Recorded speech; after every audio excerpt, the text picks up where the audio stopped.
बात कही थी, मेंस निकालने का एक ही तरीका है और बहुत बढ़िया तरीका बताया, ठीक है। इसमें जब आप इनकी वीडियो देखोगे बहुत मजेदार तरीका बताया। वही इस बार तो मेंस के बैच में लेकर आ रहा हूं, जो अभी मैं बैच पढ़ा रहा हूं, जो जिसको मैंने शुरू किया 2022, वही सारी प्रैक्टिस लेकर आ रहा हूं। मैं तो ढूंढता रहता हूं कि भाई ये क्या कर रहे हैं जो मेरा हर स्टूडेंट करके निकाल सकता है। और उन्होंने कहा राइटिंग राइटिंग राइटिंग, बोले लिखो। मंजर का नहीं हुआ पहली बार, तो उसने क्या किया, फ्रस्ट्रेट तो रहा, अपनी कमियों को आइडेंटिफाई किया, देखा कि पढ़ तो उसने लिया लेकिन लिखना उसको नहीं आता उतने अच्छे से, लिखना शुरू किया। जब फर्स्ट मंथ उसने लिखा तो बहुत फ्रस्ट्रेट रहा, बोला सर मुझे लग रहा है मैं इतना वाहियात लिखता हूं जिसकी कोई हद नहीं। तो कहा लिखो, कोशिश करते रहो, तरीके ढूंढो उसमें। और 1 से 1.5 महीने बाद, जैसे मैंने आपको डायरी राइटिंग बताई, तो यहां पर मैंने कहा कि सिंपल चीजें लिखो, बहुत घबराओ नहीं कि मुझे बहुत बड़ा नॉलेज है, बहुत बड़ी चीजें हैं। लेकिन आप जब लिखने की प्रैक्टिस करते हो तो धीरे धीरे आपकी चीजें सरफेस पे आनी शुरू हो जाती हैं, और 1.5-2 महीने बाद आपको अपना इंप्रूवमेंट देखना शुरू हो जाता है। तो आपसे मेरा निवेदन है, आप अगर आंसर नहीं लिख पा रहे हो तो डायरी लिखो यार, ठीक है, डायरी लिखो। ये कराया है मैंने, बता रहा हूं, 2 पेज डायरी लिखो। आज दिन कैसा रहा, तुम्हारी कमियां क्या हैं, तुमने क्या इरादे किए, आज ओजांग सर की क्लास में क्या सीखा, ठीक है, कौन सी ऐसी चीज को तुम पॉजिटिव कैटेगरी में रखोगे, जिसको नेगेटिव कैटेगरी में रखोगे। सिंपली लिखना शुरू करो। लिखने से कॉग्निटिव स्टडी शुरू होती है, बहुत इंपॉर्टेंट है, और मोटर एक्टिविटी हमारी बॉडी में शुरू हो जाती है, बॉडी और माइंड कोऑर्डिनेशन आ जाता है। फिर से कह रहा हूं, ठीक है, डायरी ही लिखो, आंसर 2 पेज लिखो, क्वेश्चन बना लो। जैसे मान लो मैंने अभी आज बताया कि अपनी कमियों को कैसे दूर करें, क्वेश्चन लिख के इस पर अपने जो पॉइंट्स उसको लिखने की कोशिश करो, फ्लो चार्ट में लिखो, पॉइंट्स में लिखो, कोई भी बहुत बड़ी बड़ी बातें आपको नहीं करनी है।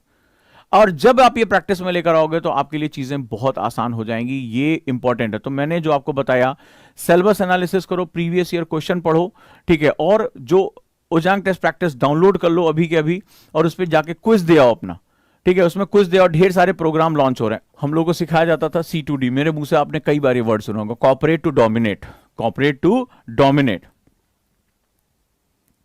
कॉपरेट टू डोमिनेट, ये बड़ा कॉमन है। इनको क्या हुआ, जैसे आपने देखा कि इसमें आपने बोला कि IITians का बड़ा सिलेक्शन हुआ है, ठीक है, ये IIT में सिखाया जाता है। आपने नोटिस किया कि IITians का, इंजीनियर्स का सिलेक्शन हुआ है।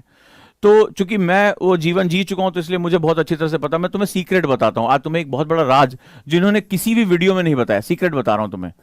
और राज क्या, अब जान लो और इसको समझने की कोशिश करो तो तुम्हें बहुत अच्छी तरह समझ में आएगा।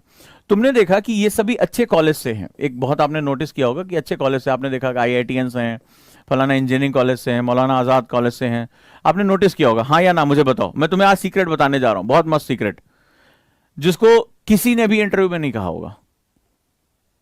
नोटिस किया आप लोगों ने, ये कॉलेज अच्छे जा रहे हैं, और मैं अभी बताऊंगा इसमें इनकी सक्सेस का राज बताने जा रहा हूं कि इनकी सक्सेस बेसिकली कैसे हुई है, और क्यों तुमने जो नोटिस किया होगा इंजीनियर्स ने निकाला, ये इंजीनियर्स की जो है संख्या बहुत ज्यादा है, हाँ या ना बताओ।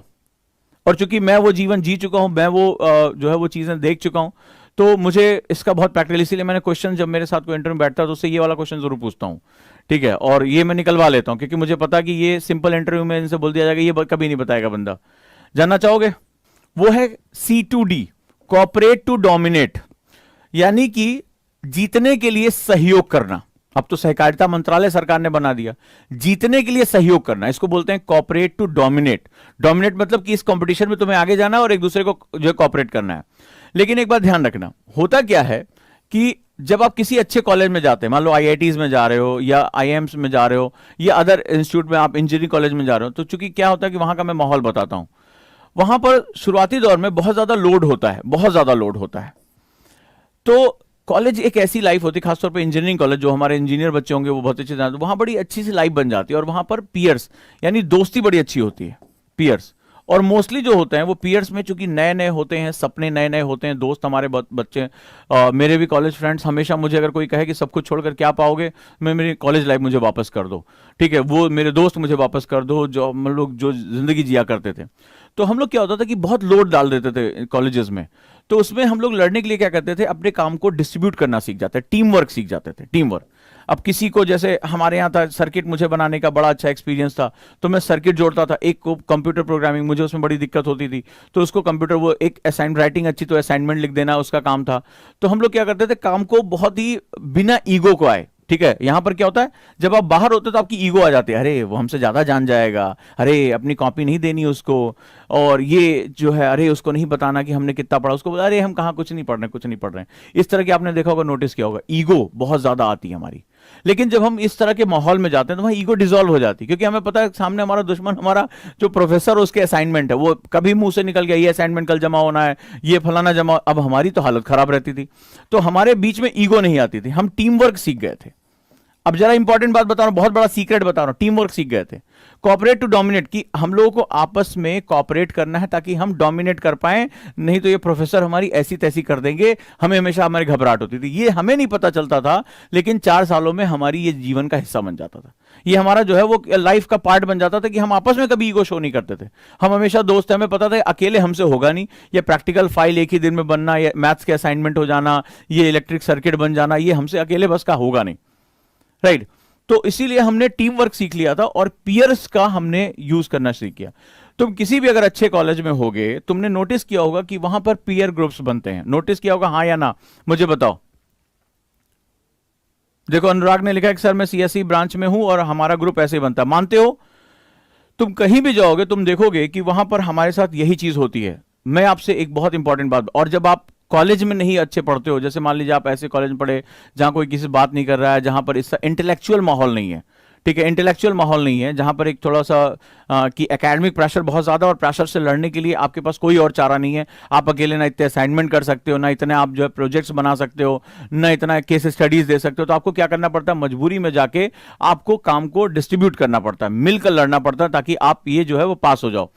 तो अब जरा महत्वपूर्ण बात, और आपको पता भी नहीं चलता कि आप धीरे धीरे ट्रेन हो जाते हो उसमें, 3-4 सालों में आपकी हैबिट हो जाती है, फिर दोस्तों के बिना आप नहीं रह पाते हो, और लगता है कि ये काम नहीं हो पाएगा। मैंने जो नोटिस किया इस बार, मैं सबसे बात करता आया हूं, इन सभी ने अपनी स्पीयर जो सेगमेंट है उसको बहुत अच्छे से यूटिलाइज किया, बहुत अच्छे से यूटिलाइज किया, और बहुत टाइम बचाया। ये मैं आपको बहुत बड़ा सीक्रेट बता रहा हूं, अगर आप इसको अपनी लाइफ में लेकर आते हैं तो आपको इससे बहुत ज्यादा बेनिफिट होने जा रहा है। अब आपको क्या करना है, अपने पीयर ग्रुप बनाने हैं, ठीक है, पीयर ग्रुप। तो पीयर ग्रुप जो है वो जब आप बनाते हैं तो वहां पर अगेन जो क्या होता है कि आपको काम को रिडिस्ट्रीब्यूट करना पड़ता है। मान लीजिए मैंने 2 आइडिया आज पढ़ा और मैंने आंसर लिखा, आपने कुछ क्वेश्चन लिखा, आपने एक आइडिया लिखा, मेरा एक और दोस्त है उसने भी एक नया आइडिया लिखा जो मेरे पास नहीं। अब हमने क्या किया, आपस में शेयर कर लिया, ठीक है, कि एक आइडिया तुम्हारा, एक आइडिया मेरा, और एक आइडिया। अब मेरा का क्या हुआ, अगर मुझे ये 4 आइडिया पढ़ने होते तो मुझे डबल टाइम लगाना पड़ता, लेकिन टाइम तो मेरे पास कम है, तो एक आइडिया मैंने उससे ले लिया, एक आइडिया मैंने उससे ले लिया, मेरे पास जो मेरे आइडिया बढ़ गए।